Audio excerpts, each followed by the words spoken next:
Good afternoon, everybody. My name is Jodi Sandfort, and I have the great privilege of being the Dean of the Evans School of Public Policy and Governance. And I'm so glad you have joined us for our Dean's Forum this time. For me, one of the most important parts of being a public university is to really talk about important ideas and plant seeds for courageous action. And so that's really the focus of the Dean's Forum. And today we're going to be talking about a wonderful example of public impact research. As the slides just showed you, this is being recorded and we're going to be capturing the resources from the conversation. So there'll be some follow-up email and resources available on our website. But a heads up, critical to this format is question and answers from our live and online audience. So note any questions that might arrive, put them in the question and answer function on the Zoom, and we'll reserve time, about half of our time, to really dig into those questions. So as I said, a part of the branding on this is around public impact research because it's so central to the university's role in civic health. And in our understanding of public impact research, it really requires that scholars understand the context and the problem and the questions relevant to people in the communities and public agencies that we're working for. It requires that scholars are designing inquiry that provides value to citizens and provides time and space to reflect on what's being learned in a project and really help people interpret the research and figure out what's the next best action. So it's, I guess, at the most fundamental level, focused on useful information for people that are grappling with problems. And today, as I said, we're going to dive into this wonderful example of the Cascadia Coastlines and People Hazards Research Hub. It's really focused on helping the Pacific Northwest coastal communities prepare and adapt to hazards through both research and community engagement. So Ann Bostrom is one of the faculty members with the Evans School and one of the researchers on the team. And we're also joined by Jenna Tilt from Oregon State University and Maximilian Dixon from the Washington Military Department's Emergency Management Division. So I'd like to start by just inviting each of you to share a brief intro to your work and how this project in particular has changed your understanding of coastal resilience. Ann, do you want to start? I'd be happy to. Thank you, Jodi. I have a background in policy and risk analysis and have studied how people make decisions under uncertainty and how they understand risks and hazards. And my aim in my research throughout most of my career has been supporting people to make informed decisions that align with their values. So exactly in line with what you said, to make sure that this decision-making process is that we can provide the science and the policy to support those kinds of decisions. My research is focused primarily on environmental decisions, environmental management, and environmental policy. Through the Cascadia COPES Hub, I've come to appreciate even more the history, beauty, and resilience of coastal communities in the Cascadia region. I'm from Seattle, but I had no idea of the vast variety there is, the social, economic, and cultural variety, and how dynamic and interconnected the management and policy opportunities and trade-offs are, and the changing risks from climate change and coastal hazards are for each of these communities across the region. So it's been a really wonderful adventure for me. Maximilian. All right, hi everyone. Hi, I'm the Hazards and Outreach Program Supervisor at Washington State Emergency Management Division. So what does that mean? Well, I manage the earthquake, tsunami, and volcano programs, as well as the individual and community preparedness programs. So we have a really high risk here for earthquakes, tsunamis, volcanoes, and I'll get into that a little bit later. As well as, we help out with landslides, a bit with wildfire, flooding.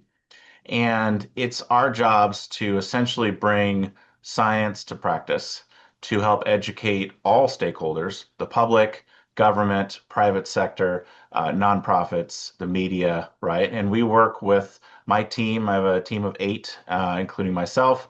And we work, with international partners, A lot of different countries have the same type of risks and hazards that we have. So there's a lot of sharing of information and best practices, lessons learned as well, through academia. So with us, it's you think about anything to do with earthquakes, anything to do with tsunamis, anything to do with volcanoes, and really kind of geological hazards in general, and individual community preparedness for how to get folks prepared. So make sure that your family, your community can survive the next disaster, whatever it's going to be, whether it's Snowmageddon or something much worse. But if you can think about preparedness, alerting where my team is responsible for when there's a major type of event going on. We're the first ones that are called, and yes, it usually happens 2 o'clock in the morning. And so for the whole cycle of helping people prepare for, respond to, and then recover from any of these disasters, that's what my team does. Thanks. And Jenna. Hey, thank you so much for having me here today. This is great. I'm a social scientist here at Oregon State University, but I am a former Husky, so I'm representing a little bit south. I study the human dimensions of natural hazards, particularly equitable and just hazard adaptation and mitigation, and recovery. I've always really been inspired by interdisciplinary and applied research, starting back in grad school at UW as part of an urban ecology IGERT program. And the COPES Hub is what I've always wanted my research to be. It's inspired by community partners and co-produced with these partners, an amazing group of scientists from a really wide range of disciplines. When I think about resilience and coastal community resilience, I've evolved in my thinking over the time from thinking about like bouncing back or bouncing back forward or even building better before. These are terms that are thrown around a lot, to really thinking about communities first and their needs and values and how we center that. And then how do we build hazard mitigation and adaptation around those values and needs, and how those change from community to community and from different people within those communities.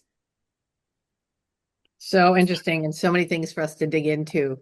So Maximilian, let's start a little bit with the kind of objective statement of the problem. You talked about the fact that we have lots of risks here. As somebody who's lived here for almost 5 years, right? It's just different risks than other parts of the country. So get us started in understanding that. All right. Let me share my screen here. All right, can you see that? Yes. Fantastic. All right, so let's talk about Cascadia. All right, and some of the other hazards we have here. So in Washington State, we have the second highest earthquake risk in the United States. We have potentially the highest tsunami risk in the United States. We have 5 active volcanoes, the second and third highest risk volcanoes in the United States. We have landslides, floods, wildfire. We do now have tornadoes in the last 15 years, winter storms, you name it. So, and I think over the last 30 or 40 years, we have the fourth highest number of declared disasters of any state in the United States. So we have huge risk here. And I cover, some of the top three essentially. So a big focus is Cascadia because it is potentially the most catastrophic natural disaster that the United States will ever face. And one of the reasons being is will generate a massive tsunami. So we have tsunami country here, right? So Washington State is tsunami country. We have over 3,000 miles of shoreline that are at risk, 31 ports, 90 port-run shipping terminals. We have the fourth largest container gateway in the United States. So Seattle and Tacoma ports. We have 7 Coast Guard stations, 4 Navy bases, over 700 fishing and seafood processing operations, the largest ferry system in the United States. We have millions of tourists that come here. And at any given day, we have anywhere from 175 to 300,000 people that are living, working, recreating in the tsunami inundation zone. So huge risk from a tsunami here in Washington State. So Cascadia. So the last one was in 1700. So that was over 325 years ago. We're in the window because it can rupture anywhere from between 300 and 600 years. It's kind of on average. If you don't know anything about Cascadia, if you just look at the map on the right, it is about a 700-mile long fault from northern Vancouver Island to northern California. And when it goes, which we have about a 10 to 30% chance in the next 50 years of it, either a magnitude 8 or 9 plus, we will have intense shaking, the most intense shaking you'll ever feel, about 3 to 6 minutes lasting. It'll seem like it'll last forever. We'll have a tsunami that will hit the outer coast anywhere within 15 to 20 minutes, depending on where you're located, after the shaking starts. And then one of the scariest things is we just completed a loss estimate study over the last couple of years, and we could lose over 50,000 people within the first hour.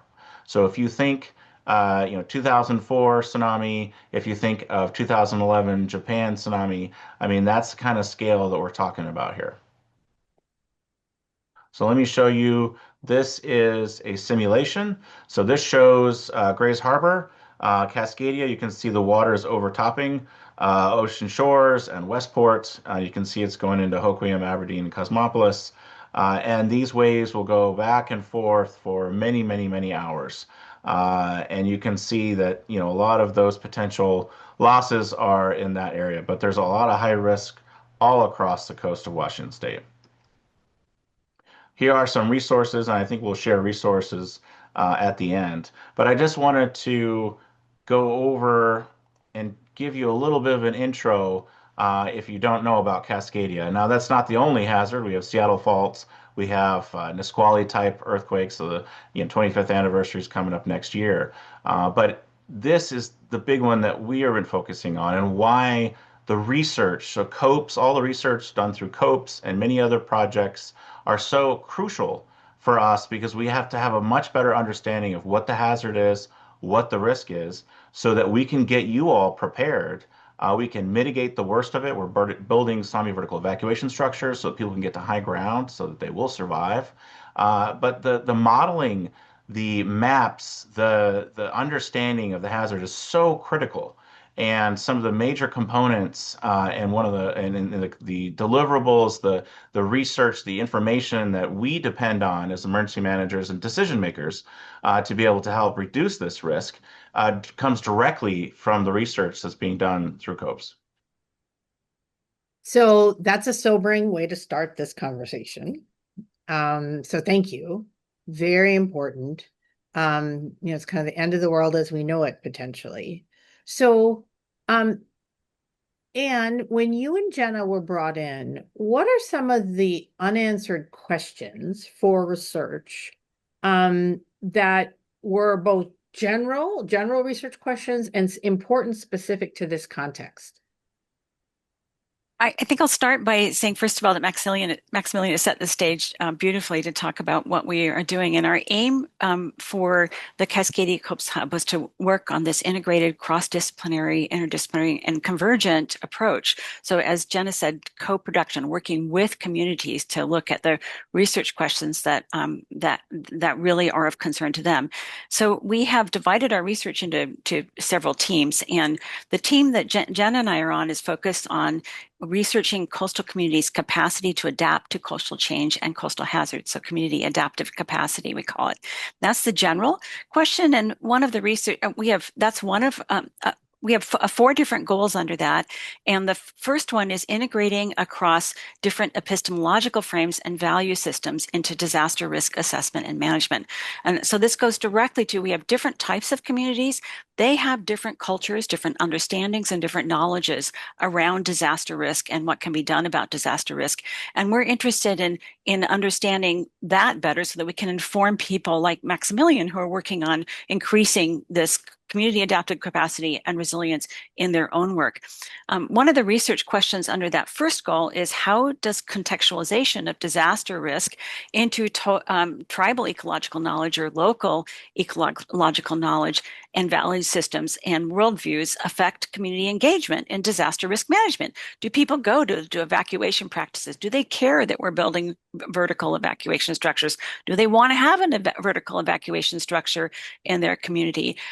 And an example very specifically of how my own research with the group has engaged with this is we conducted recently a survey on coastal hazard planning and time in the Westport area, which Maximilian just showed.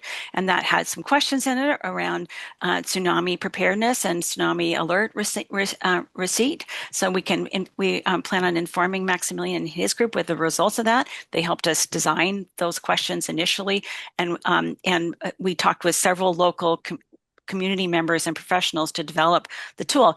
When we did the survey itself, we worked very closely to try to sample in that area, and the survey company got an unexpectedly high response because community members were so eager to have a say on what's going on with these factors. So it's a very, very, very coherent project in that way. And there are several other goals, among which are developing decision support tools to evaluate localized adaptation strategies, for example, and one that Jenna's very involved with, identifying multi-use adaptation strategies for disaster risk reduction. Jenna, what would you add from your perspective? Yeah, and that was great setup there. So one of the other major research questions that we have is understanding the different community assets in different coastal communities and how those could be leveraged for disaster risk reduction.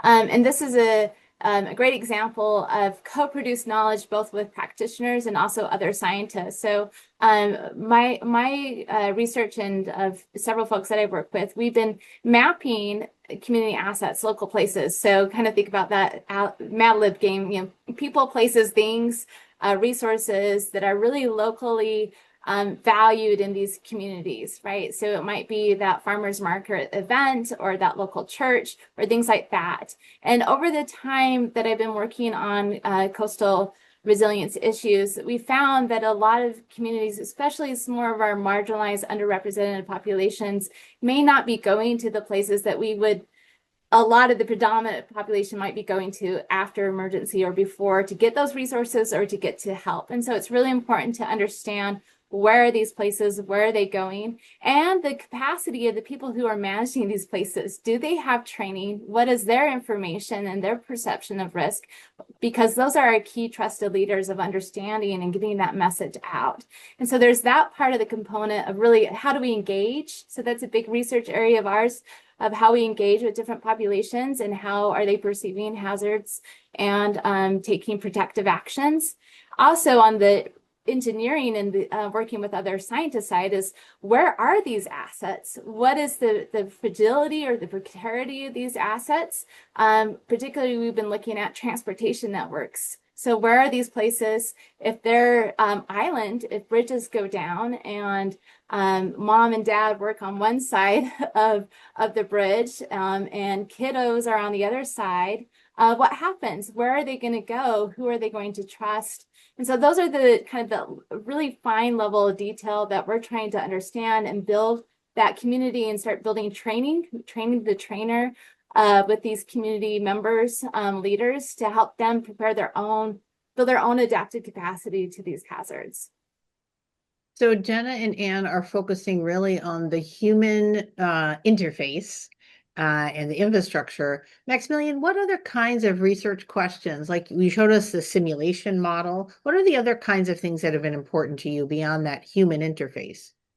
Yeah, so my job is to save lives.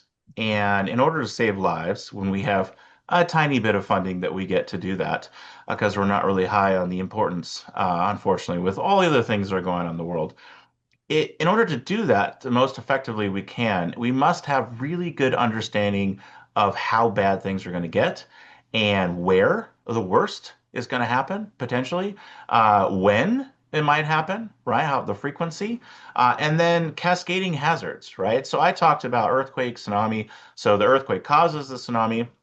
But there's also going to be landslides. So we need to know, where are these landslides going to be? What is the impact to infrastructure going to be, right? And so the more we can dial in and have like a really solid understanding of what these potential impacts are, the hazard and the risk, then I can with my team and a lot of other partners that we're working with, or other agencies, really kind of figure out where can we spend the limited time, energy, and funding that we have to try to save the most amount of lives, and kind of figure out, well, what does the landscape look like afterwards? So, okay, we build vertical evacuation structures. We're working on that. People survive, but the coast has dropped 6 feet permanently. Okay, well, that's going to completely change your community. That's going to completely change the coastline, right? And some infrastructure is going to be underwater. You're going to have, with sea level rise, more intense flooding, right? King tides, right? So what does that also look like? And how do you recover from that? What's the planning look like for when that impacts your community? Not just the devastation of the earthquake and tsunami, but now the change in the landscape, landslide impacts. So there is a lot. It's very complex.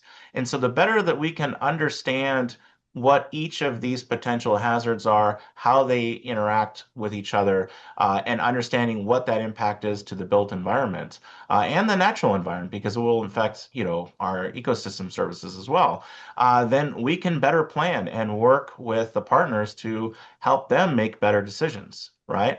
And I have a small team. I cover the whole state, but we work with thousands of people, and it's informing them and the public and the media, right, to be able to then leverage that to be able to make those decisions. So there are tons of questions that we have, and the science, obviously it takes a long time, and they've got to work through the processes and vetting and peer review and all that. But we've come a long way, I would say, in the last 10, 20 years in understanding what our hazards are, but we still have a long way to go on a lot of minutia and details, such as sediment transport, right? So when you're talking about giant waves, right, tsunamis coming in, it's going to move a lot of sand and debris and rock. And then what does that look like? Because it's going to wash over the land, right? And how is that going to impact the structures that we're building to withstand those forces, right?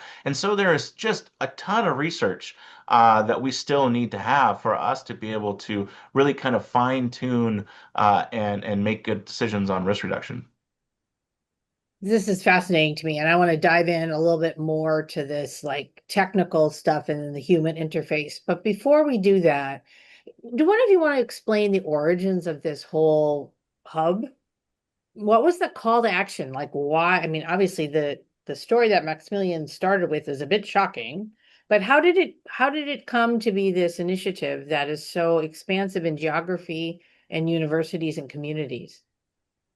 I'd be happy to dive in, Jody, if that would be appropriate.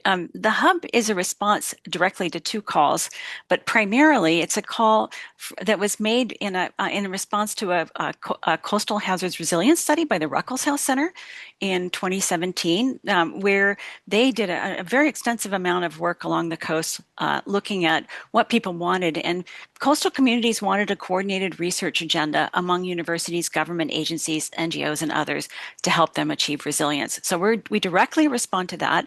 And the group, as you can see from Jen and Maximilian, we have a widespread, we do have a regional network of people who have a long history of working with each other in part, and we also have brought in new researchers. And so I've been working with Maximilian on and off for I think over a decade now. I can't believe it.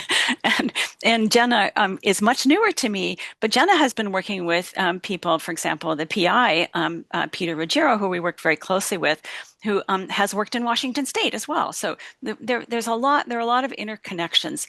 And the Cascadia COPES Hub is designed not only to bring together researchers and community partners, but also to scale up, refine, and extend many smaller convergent research projects that happened before the hub, including some people may have heard of the M9 project at the UW, which was an NSF hazard seas project, the Oregon Coastal Futures project that was out of the Oregon State University, and then several other projects, including the Humboldt State's Sea Level Rise Initiative, have contributed. And we've built together as a kind of a team of teams working on this through literally what is a hub to bring together these research groups.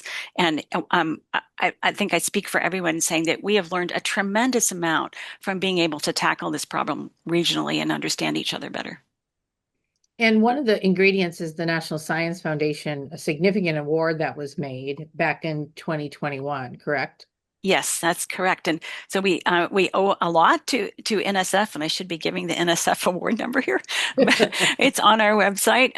Yes, NSF gave us what has now over $19 million to pursue this. And that may seem like a lot of money, but when you spread it out over the number of different institutions and community partners who we try to fund to support this work, it ends up being relatively thin but essential support to help fill in the kinds of gaps Maximilian mentioned. I mean, on the ground, practitioners have very scarce resources to address these kinds of issues. Mhm. Such an interesting example of federal government, universities, community partnerships, right? Yeah, and that has of course become so under fire in the last year, but really an example of an important public problem that you're trying to grapple with together.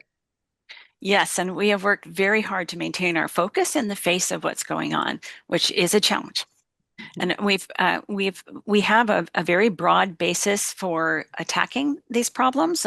As you can see, they come from community desires and requests, and they're also in response to a wide range of hazards and dangerous situations. So they're not so easy to eliminate directly.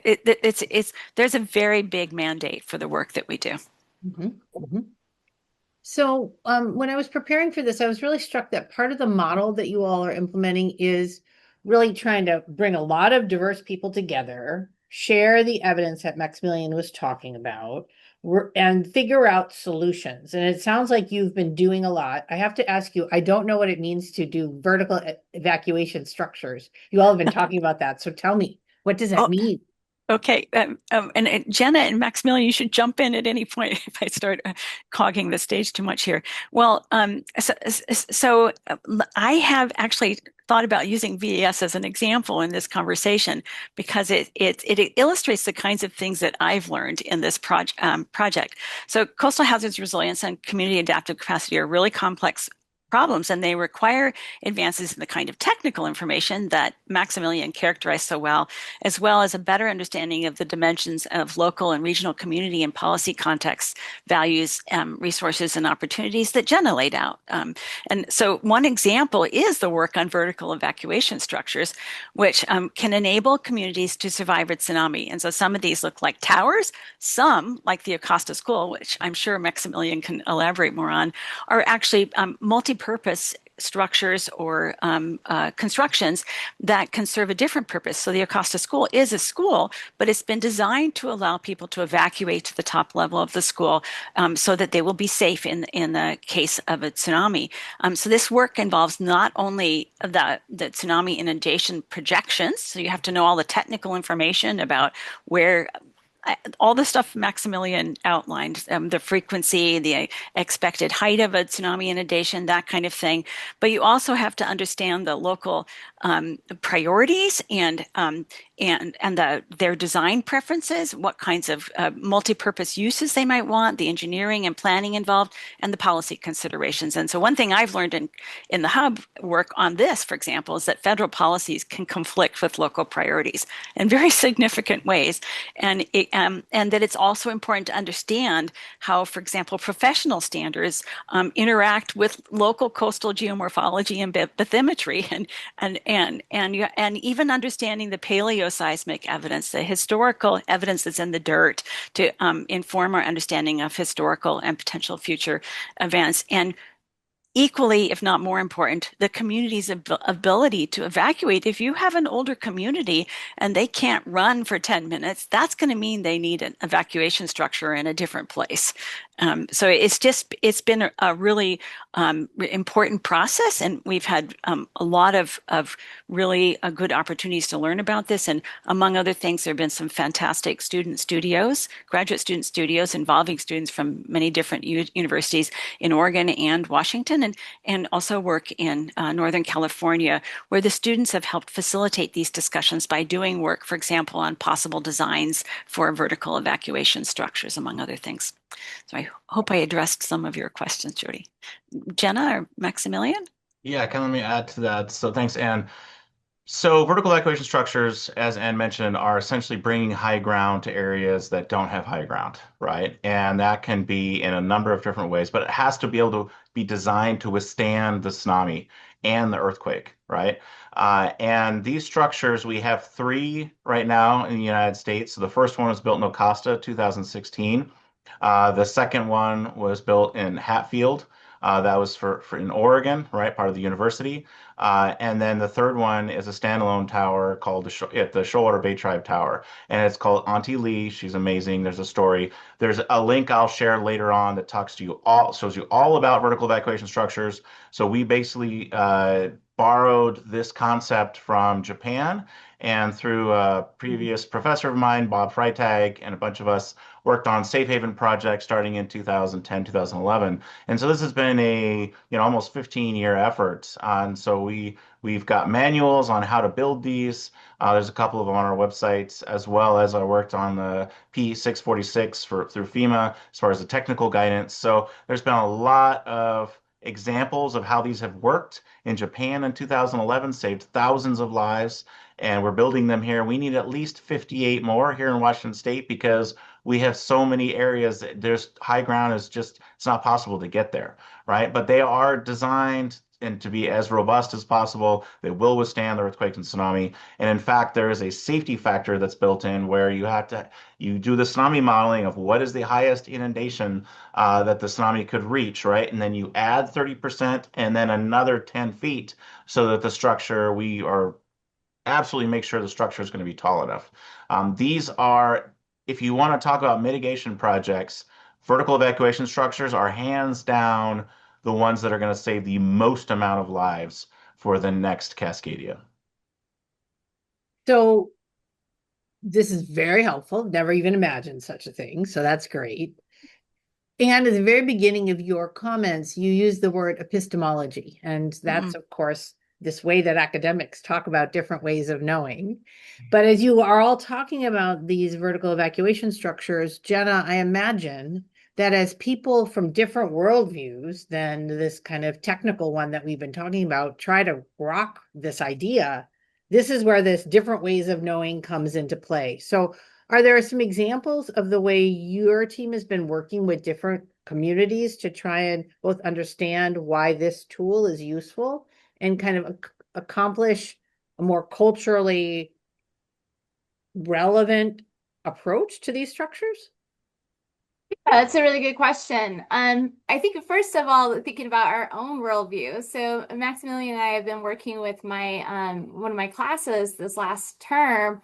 My background is also in land use planning, and I use geospatial techniques for a lot of my research. And this class has a GIS lab. So we've been working with Maximilian in his shop to do a first cut of where do we put these. So they've done this before. They have some updated numbers and things like that. So this has been a great learning lab for these students to understand this difference. And this is, again, the worldview, like a lot of conversations that Maximilian and I have been having about what is suitable in terms of, where the property is, what are the parameters, and what is feasible in terms of policy, resources, and things like that. And so having us come to understanding of what we mean and how are we prioritizing these things, and then also having the students, that's a whole worldview right there, trying to understand what do we mean by these different terms, what is suitable, why. And so that's one level that we have to think about in terms of practitioner researchers and kind of like, okay, what do we want to do? What is the outcome? What is the deliverable? Can we actually do this with students? This first term was what I kept referring to as the test pancake, because, if no one really likes the test pancake, it might taste okay, but it looks pretty bad. We're continuing to work on it. And then you get to the level with the community members, and that is another whole level, right? Because as we know, community members are not monolithic. There are very many different types, different worldviews, experiences, ages. And so trying to understand, taking it one step at a time, in terms of Oregon has a little bit higher ground, some of the communities, so there's natural more higher ground than VES, but it's the same kind of story. So the communities I work with of knowing how to get to the higher ground, like what do you do as soon as the ground stops shaking? And we have a lot of new immigrants that work in our seafood processing plants, same as like Westport, right? Who might be seasonal, who are coming, going. You can't move that seafood processing plant. You have to make sure they have that education and understanding. And so that's where we work a lot with our community partners that are trusted, that know, and start thinking about what is the lived experience that they have. How can we draw upon that? How can we create specific trainings, wayfinding activities? We've created specific evacuation maps that have, little thumbnail images of the places that they know in this community. We work with them to show where to go, to practice and things like that. So it's really trying to understand and meet that person where they're at, as corny as that sounds, but it's really true. And then working with the folks. So we've made some videos about how to evacuate that some of our local, especially the Hispanic population, really wanted local actors in their community to show them, to read these maps, and then also change some of the narrative around other kind of emergency preparedness. Like go bags are really expensive. Like kind of the whole list for go bags is pretty extensive. And so we worked with them and said, okay, what can you do this month? One bag is better than no bag. Let's start small. Let's start with those community partners, how we can leverage some of the resources that they could help provide some of these go bags. And then we worked together to create some training. So they weren't just giving out these bags, but getting into evacuation and the go bag training as well.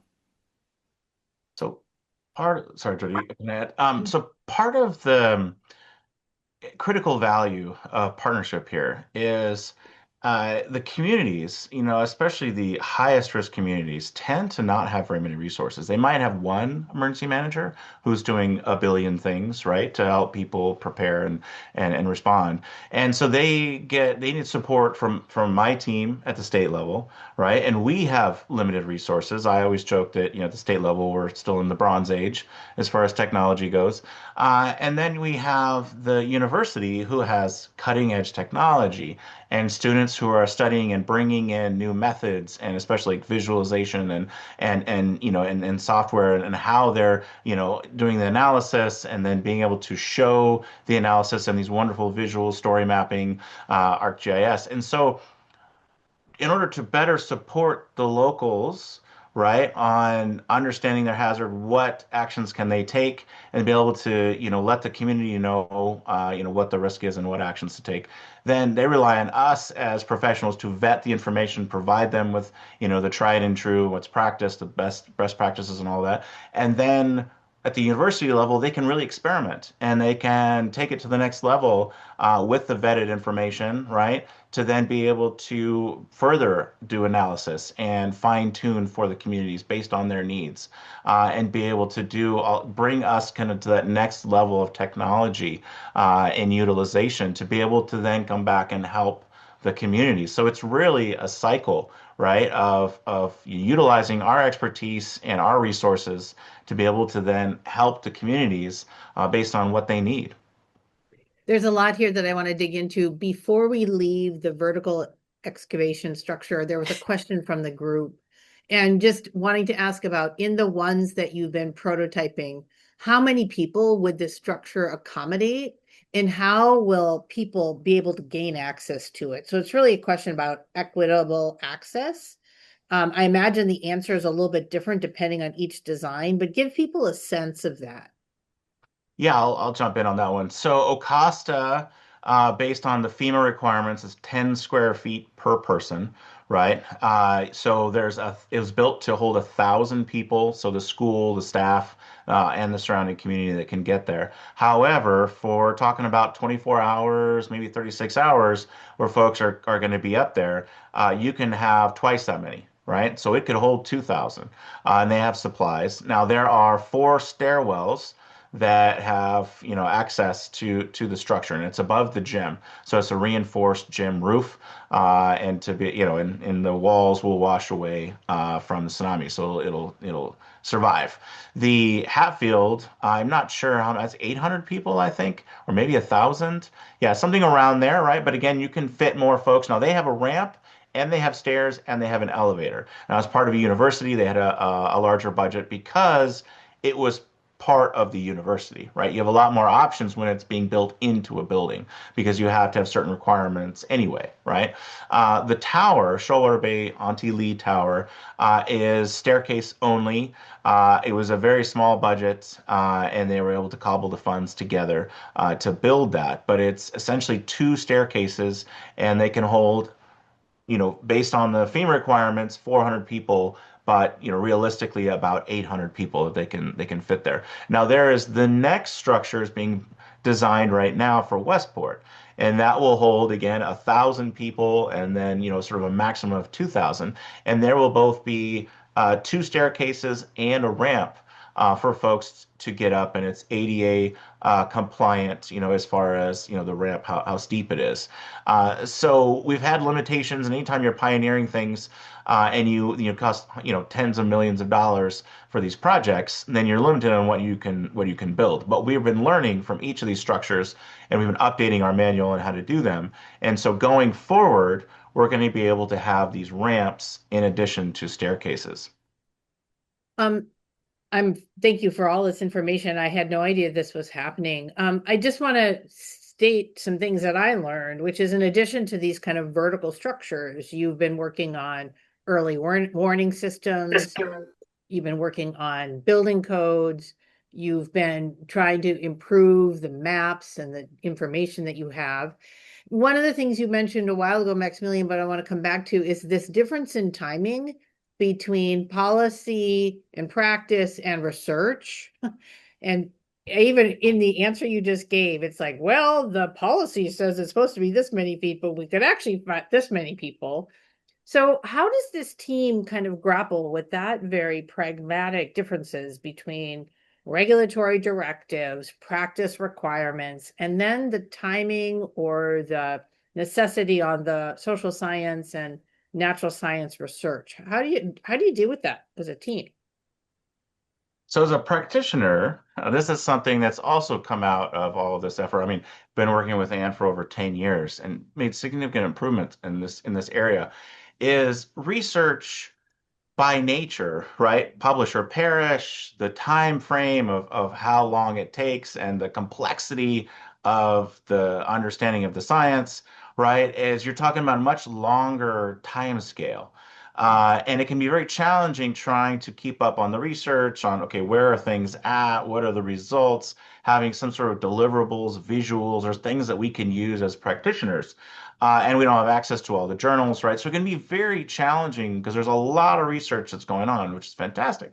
But the groups, COPES, Hub, they help consolidate that. They help provide updates that are regular. They get the speakers to then be able to present on their findings. They let us know, hey, here's what's happened, here's what's coming out. They have these regular workshops for us to be able to provide information, to get presentations, to be able to, instead of having to wait 5 years for 10 years for things to be published, right, which is not going to help us very much.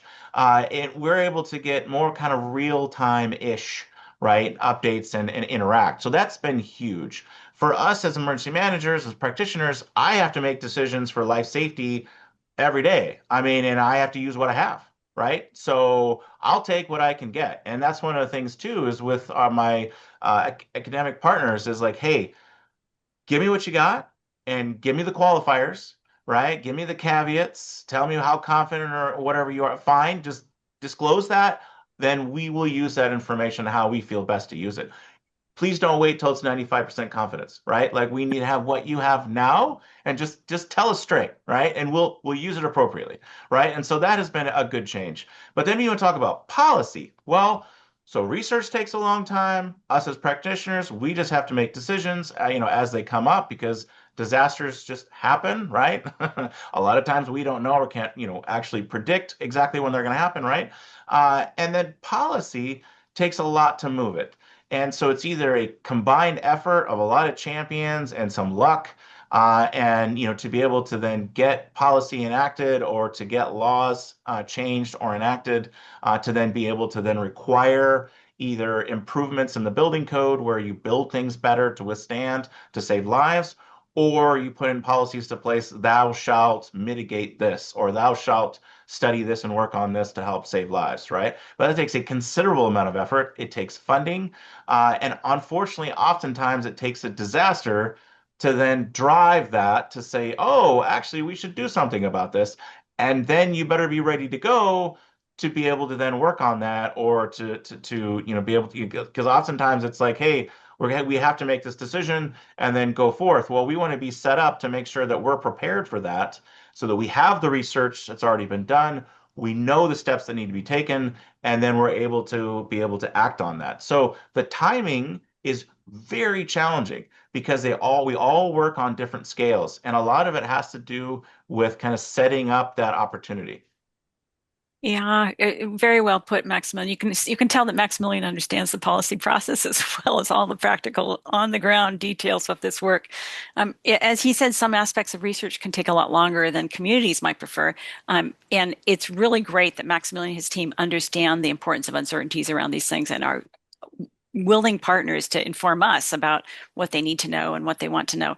But sometimes communities and tribes in particular need longer to sort out their attitudes and preferences towards data collection, analysis, and data sharing. Mm. And so it's a two-way street on these things too. And it's best if everyone can be flexible.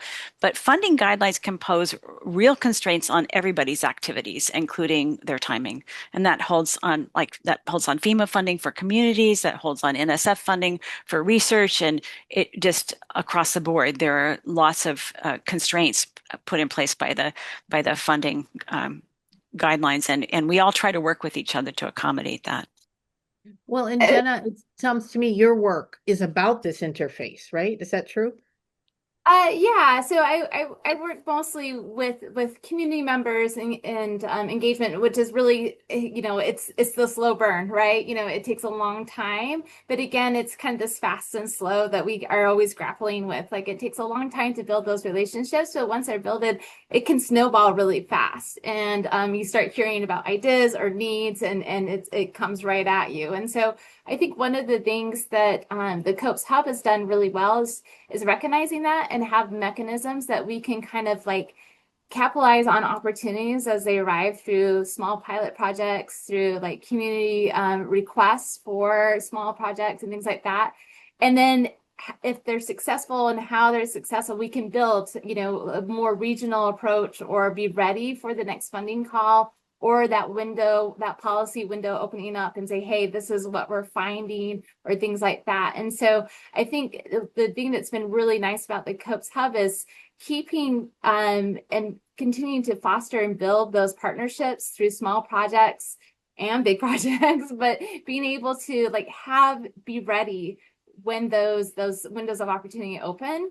And try to capitalize on that and leverage our support and our partners and say, hey, this is our time to try out this idea at a larger scale. And so that's been really rewarding. So one of the comments in the chat was saying that they love this work around the science and the human systems.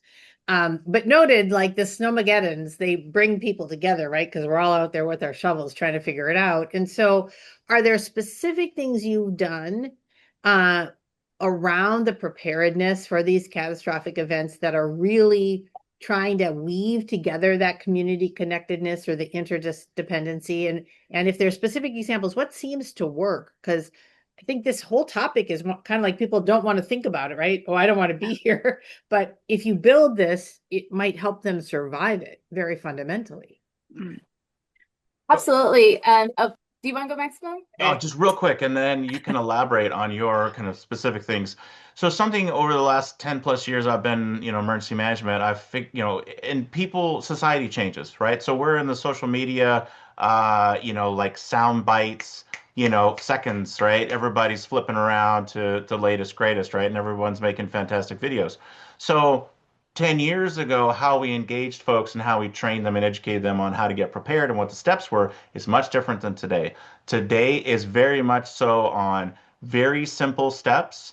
You got to hook folks and then make it super clear and simple to them on how they get started. And also we had these grand ideas of how people were going to be 2 weeks ready and do all these wonderful things. Well, in order to get them started, that's the most important thing. And I know Ann has done a ton of work on this as well as doing survey work. She's helped us out really understanding is how do we get them started? So get their attention, right, in this world of, entertainment and headlines. But then also, what are those super, very simple starting steps so they don't feel overwhelmed?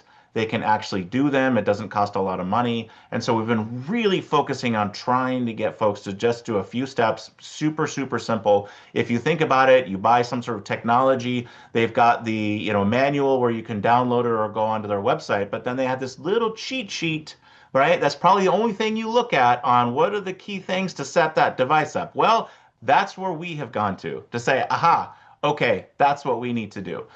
So we have completely changed our strategy to try to go that route. And with that, then I'll pass it off. Yeah, Jenna, go first.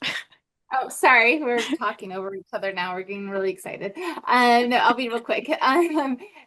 Our approach, we take a lot of investment in communities, and it take a lot of time just being out in communities and trying to hear what are the concerns, what are the barriers, what are the roadblocks, and working with those community-based organizations, and trying to figure out, what's going to make the most sense to them. So, what is it a barrier? Is it a cost barrier?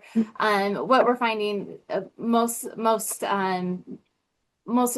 all the time is who's the messenger, right? And a lot of times it's not us, it's not Maximilian, I'm sorry, but it's the local trusted community leaders. And so trying to get that message to them and the resources to them has been really helpful that way. Yeah, and just to say, it's like Maximilian said. I mean, it's starting where people are, as Jenna said. What matters to them? That's how you cook people, because they pay attention to what matters to them, and then what very concretely what to do, how to do it, and how they can do it specifically. As Jenna said, small steps, and as Maximilian said, start with a very simple thing. And this is something that information has evolved about over the last couple decades, and in the warning literature in particular, but also in risk literature. And we have a number of different mechanisms that help us understand these things better. We work with boundary organizations and with nonprofit and community organizations. We have leadership training that we try to work with, and we try to work to build capacity for the research too with our Charter Fellows program and with the graduate students and postdocs that we've been training. There's been a very big focus of making sure that we're building capacity to do more of this kind of work with communities.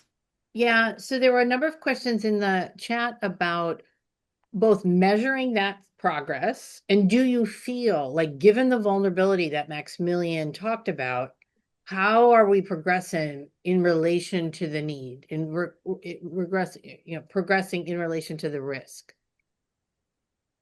Those are huge questions. I know. Well, we do have facts on the ground. We have we have 2 vertical evacuation structures in Washington, 1 in Oregon. Those are facts on the ground.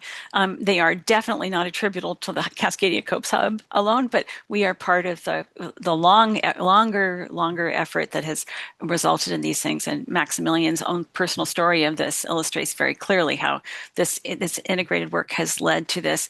But we also see, we know that we are getting more calls actually for involvement because we've seen with local organizations that they really value working with the hub to build their own capacity to try to solve some of their own decisions and trade-offs around preparedness and to try to address some of the coastal problems they're facing, for example, with coastal erosion and sea level rise. And so that there are the very specific calls for Jenna's team to go in and do trainings, for example. We know that we've trained a lot of people, and we've also helped work with Sea Grant folks, for example, who also have a mandate to work with communities, and we've augmented their capacity with our own students' expertise and with our own efforts, so that we can see that we've made progress in these ways. So we think that's led to improved community adaptive capacity. It seems evident from what we hear and what we learn from the surveys we've been doing. Jenna, can you add to that, or Maximilian? Hey, I think the other thing that I have a PhD student right now, because we've been doing a lot of these trainings in the last couple of years, and this model of community engagement that's pretty in depth, and then kind of training the trainer. And so he's going back and assessing that. Are we actually moving the needle? So systematically looking at that. So different types of engagement from different trusted community leaders. Is this making a difference in terms of hazard preparedness and knowledge over time? And so we are kind of moving into that realm of really systematic assessing these practices that we co-produce with these community partners, trainings and things like that. So that's another kind of thing that I think you could kind of put a pin in and say, okay, this might be a metric of measuring. I think the other thing that Ann said too is just kind of these kind of other soft metrics that are really important, like who's at the table, how we're expanding the table, right, around hazard preparedness. And it's becoming hazard preparedness is a really important nugget, but it's also just community values and community resilience and all the different stripes, right? So economy, schools, and things like that. And thinking about thinking really creatively about co-beneficial projects. I think that's another really way that we can think about how this work is moving forward in the future. Yeah, and Well, I okay. just want to say I'm watching time, and I just want to say there was one question related to this I want to pitch to Maximilian, which is the reality here is that you are trying to manage, obviously, an event that could happen 10 years from now or tomorrow. And so, like, how do you, in your role as a state leader, try to navigate that in light of what Jenna was talking about, which lots of other demands that are very here and now? How do you navigate that? It's a challenge. I mean, we're trying to prepare for potentially the greatest natural disaster that we can face here in the United States. And so, talking about setting the economy back 10 years, basic services being out for months, maybe years, right? I mean, that is a very daunting task. But the way we prioritize in a lot of ways is life safety. And so we look at what's going to be broken, who is at risk, what are the highest, obviously the coast, vertical evacuation, highest risk buildings, unreinforced masonry buildings, right? How do we identify and mitigate those really? And the funding has always been the challenge. We have moved significant leap forward in progress for understanding the hazard, understanding the risk, the science, how we mitigate, how we prepare, a lot of testing, right, and sharing of knowledge and ironing out these processes and guidance. And so we have a much better understanding of what we're facing, what we need to do to reduce that risk. The biggest challenge is funding. It always comes down to funding. And we're not getting better funded than we were 10 years ago, 20 years ago. And, there's more and more need out there in the world and more competition that we have with other high priorities. And so, as we unfortunately better understand how bad the disaster is going to be, because it seems to get worse as we know more, the funding doesn't improve with that. So, we're becoming more efficient and we're better utilizing the resources, limited resources we have, being more efficient, but that will only take us so far. Yeah, and can I just add to this that we have built also better systems. We have earthquake early warning now, which we did not have 10 years ago. And we've seen from the analysis and assessment we've done that people's understanding and awareness of earthquake early warning has increased, and their understanding of what it can do for them in an event. We also have the hub has strengthened partnerships with a number of other new research organizations, including the University of Washington Center for Disaster Resilient Communities and Crescent, which is a regionally focused seismic risk geosciences organization, which leans on the hub for its connection with this human interface. And we work together. And there are other organizations too that we've worked with, increased our work with. So we're building capacity for the long term, as well as responding to the immediate needs of people like community in the Duwamish Valley who are facing flooding due to increased storm events. And we've been there and try to help them understand their need for resilience hubs and what that might do for them. So we're doing what we can for the present and for the future. Yeah, so this concept of adaptive capacity that you guys have been talking about seems to me really critical. And there were more questions about measuring that, and we can connect with some other resources. But we're at 1 o'clock. And I feel like we just scratched the surface here.